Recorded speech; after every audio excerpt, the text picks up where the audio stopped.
for him, they're at 10-0. And let's see if they can make it 11-0. Where are we going for game number 2? Battlefield of Eternity. All right. No surprise there, of course. I'm really hoping we find game 3 on Sky Temple.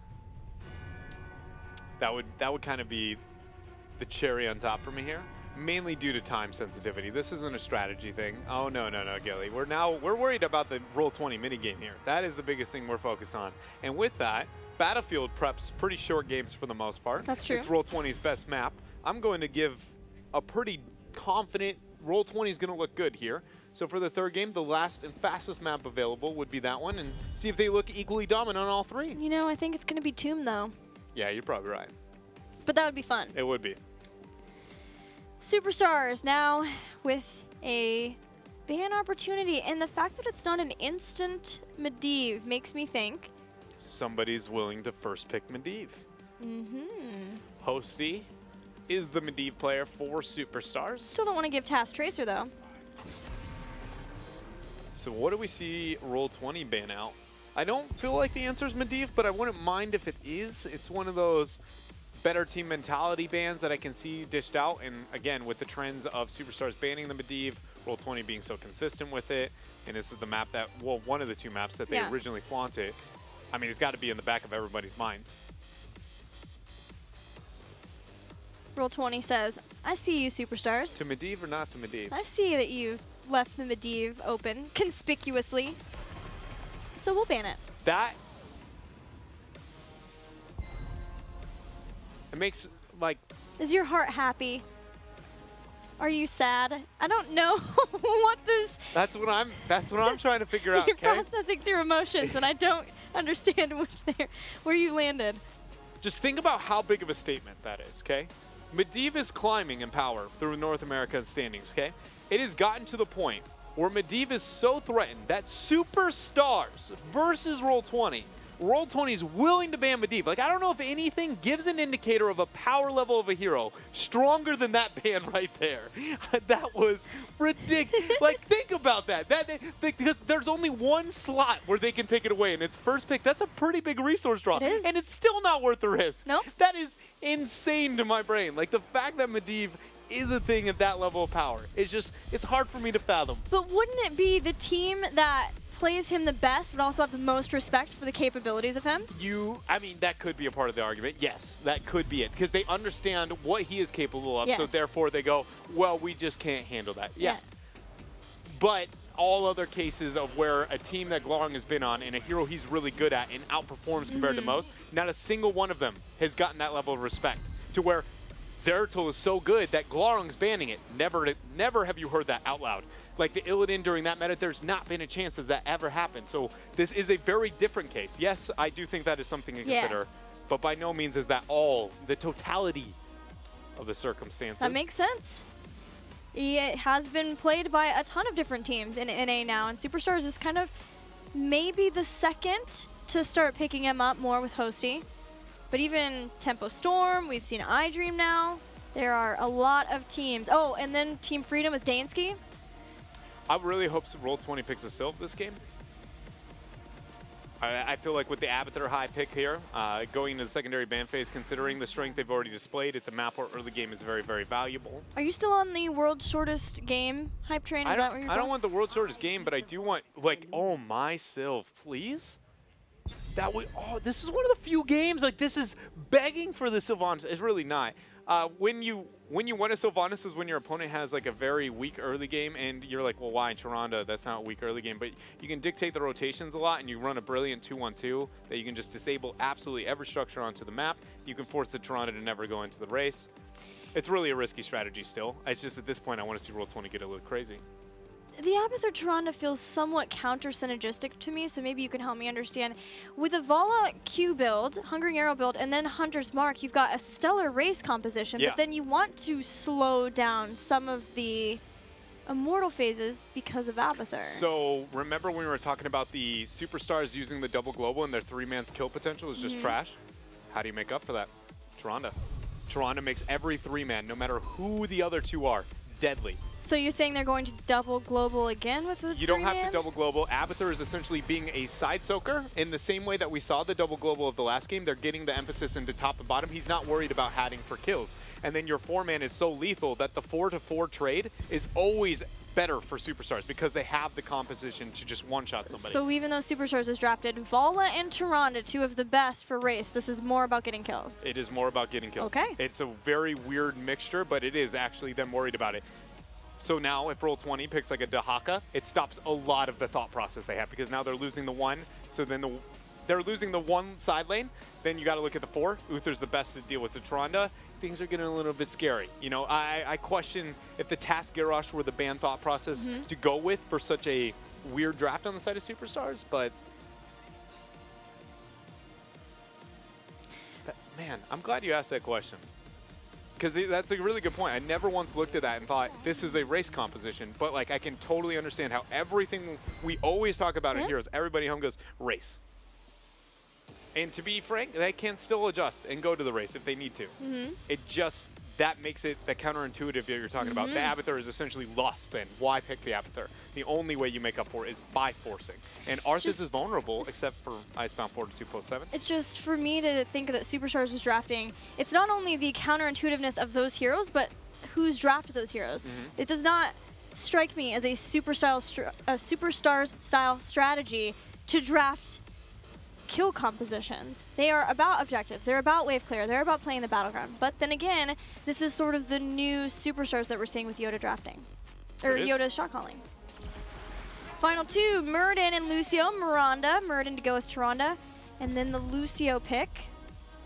Final choice for Roll20. Is it Dahaka?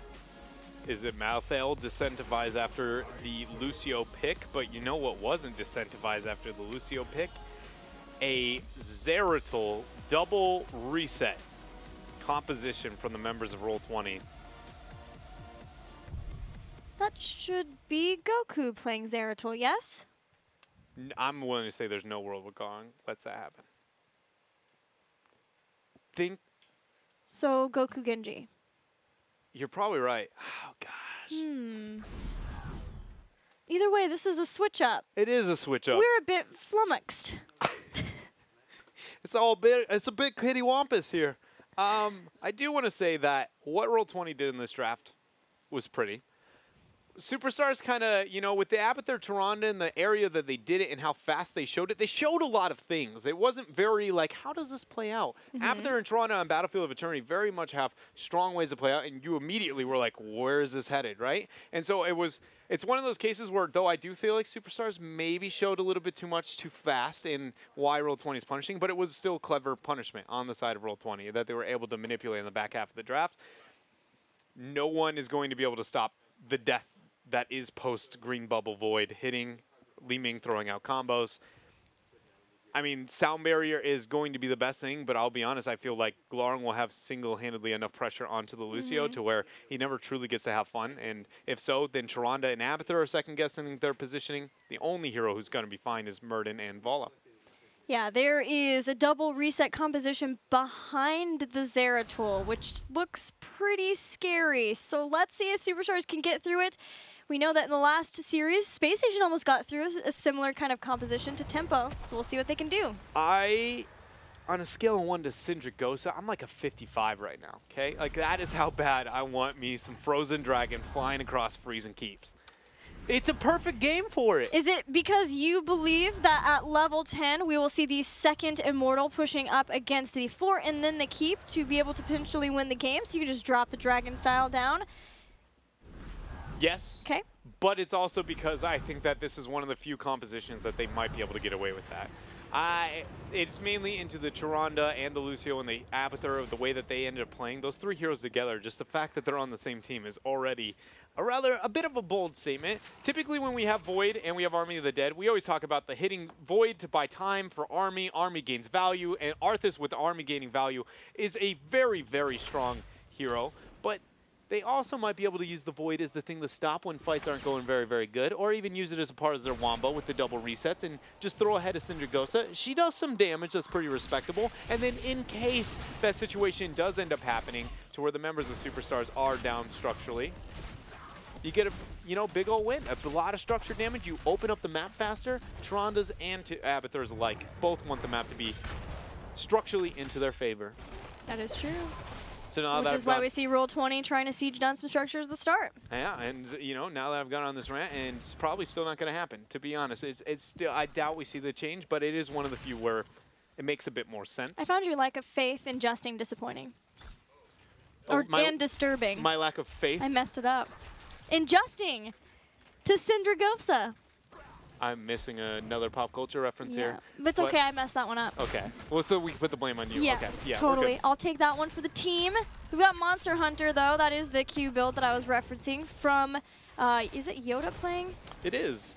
Yoda's Vala this time. Yoda was the first player, or at least Superstars was the first team to be willing to high priority the Vala on other maps other than BOE. Tempo Storm has shown some drafts where they're okay with moving into it.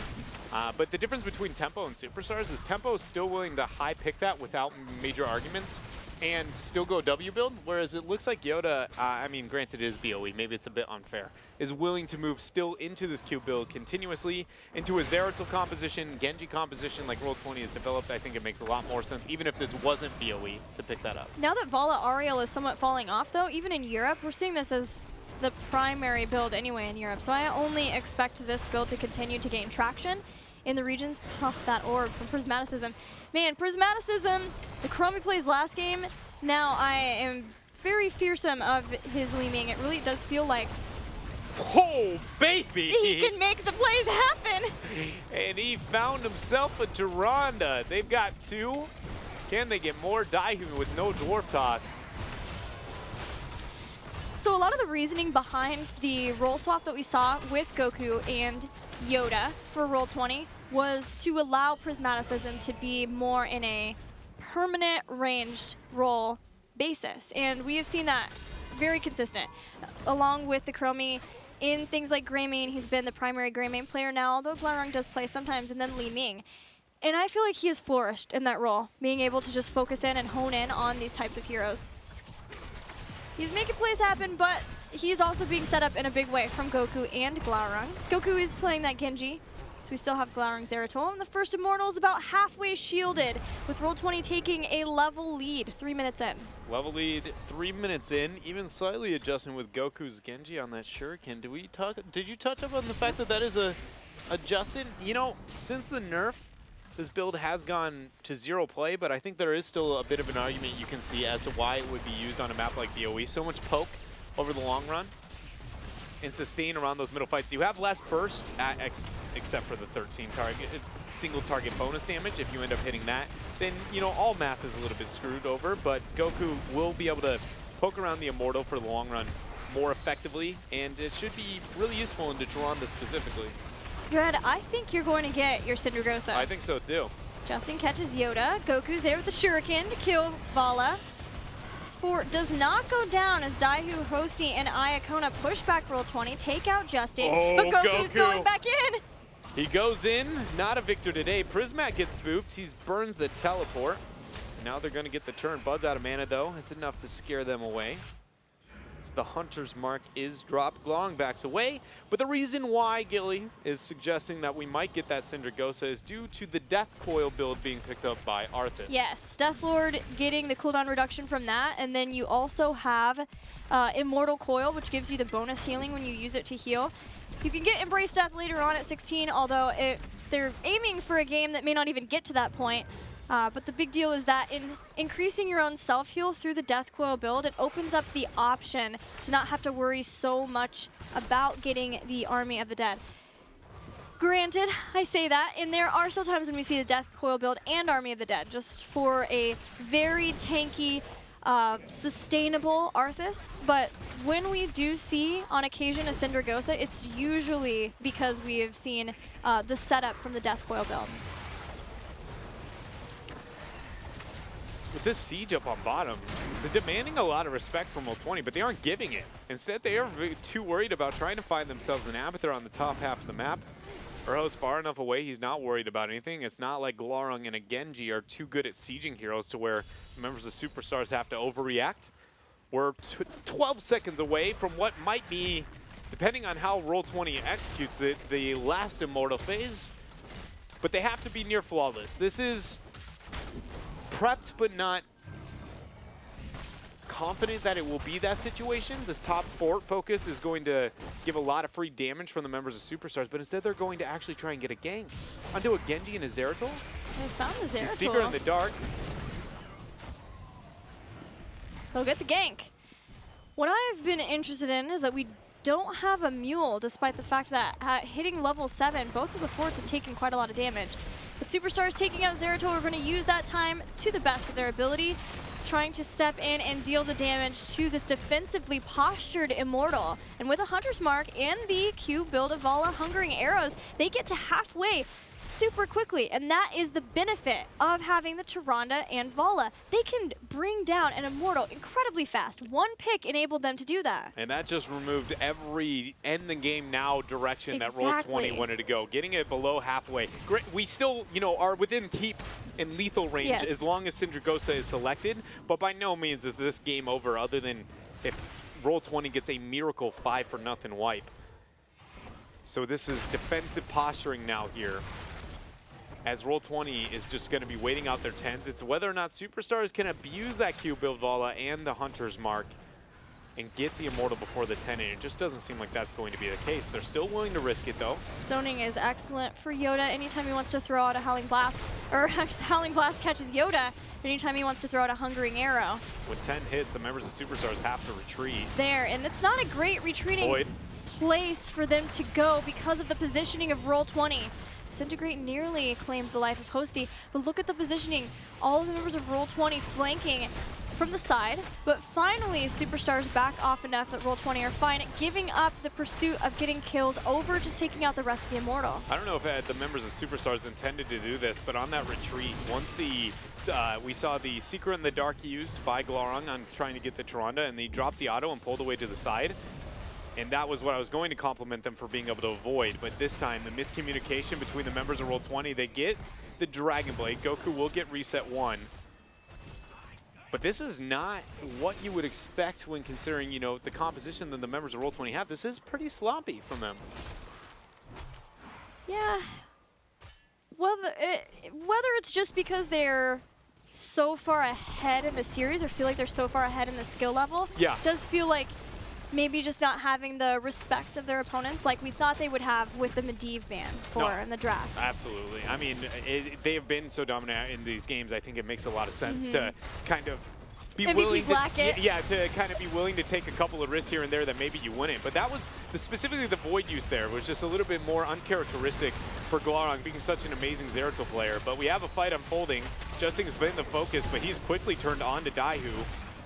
We see the sound barrier drop. Members of Superstars want to get aggressive and move forward. They should be able to do so. Stormbolt lands, no Void present, even though Glaurung's flanking. He is flanking, but it seemed like he was just going to go up with the Immortal and try to take out the keep instead. Hosty has to be careful. There's no good place now. Everyone has been safe in retreating again. So Roll20 don't get a keep. Superstars are able to defend both of theirs. They've gotten through the initial very scary point, and that is heroic abilities in losing a keep, losing even core at that point. They've gotten through that. They've gotten past the terror stages of Battlefield of Eternity, but it's still a long trek upward here for this game. They're going to be able to set it 1-1, and with the 13 talent here, it's going to get even further out of the window. This should not be too bad, though, when considering the timing of the map objective. I do believe Superstars will find themselves in a situation to be able to at least play passive and stall out for the 13 window. Well, Roll20 getting both of their camps and getting their Shaman camp pretty early in the top. Shows that they're trying to force with the 13. It's one of the only ways on Battlefield of Eternity you can force a fight without, you know, the Immortals being up. There are no bosses, so you have to just double stack the camp with your Shaman into that lane and try and force. There will be a Shaman camp to clear up for them later on. They'll probably end up hanging out here around until when the Immortals spawn, unless something goes poorly for them and they have to back off earlier on. So at some point, someone will have to deal with that bottom lane. And that's some good news for Superstars. Immortal spawning in 30 seconds. Roll20 get what they wanted, which was to take out the front wall ahead of that keep. So once they get an Immortal, they are guaranteed to be able to do some keep damage. Full level still until Superstars can catch up to 13. So let's see where the Immortals spawn and if it's in a defendable position for Superstars so they can slow things down until their Abathur, their split-soaking heroes can catch them up. 2 more seconds. And it's going to be a offensive posturing for both of the Immortals. It's not the worst, though, because they have the damage. Yeah, because they can win the race, again, because the Q build and Hunter's Mark, it's near 50-50 for those two, but the Talons are not quite the same tail. Where do we get the second spawn? Defensive posturing. Advantageous for the members of Superstars. Hosty pops the Shadow Stock. That was a nice Immortal round for Superstars because they could get halfway damage done, and then now they can slow down until they could maybe get to 13. But with all the members here and everyone afraid to back off, it's just Abathur who's trying to make sure that he can keep the soak going. You see Hosty constantly kind of waiting away onto the sides there. If he catches off Glaurung, or if they open up like that onto Buds, gains no kill. He holds his own for now. But I feel like they can catch Glaurung off. You know Glaurung is going to be looking for the kills onto the side, waiting to try and get him. And Hosty's one of the prime kill targets. If they can bait him while being stealth, it might be enough to set Superstars ahead into these fights. But Glaurung getting the soak off on top. He has displayed himself there in top. I was amazed by that synergy of Superstars to burn Buds down that far. But the collapse is coming in from Glaurung and Goku, still free 13. They've done enough to the lanes. They want to start getting aggressive while they still have an advantage over their opponents, over Superstars.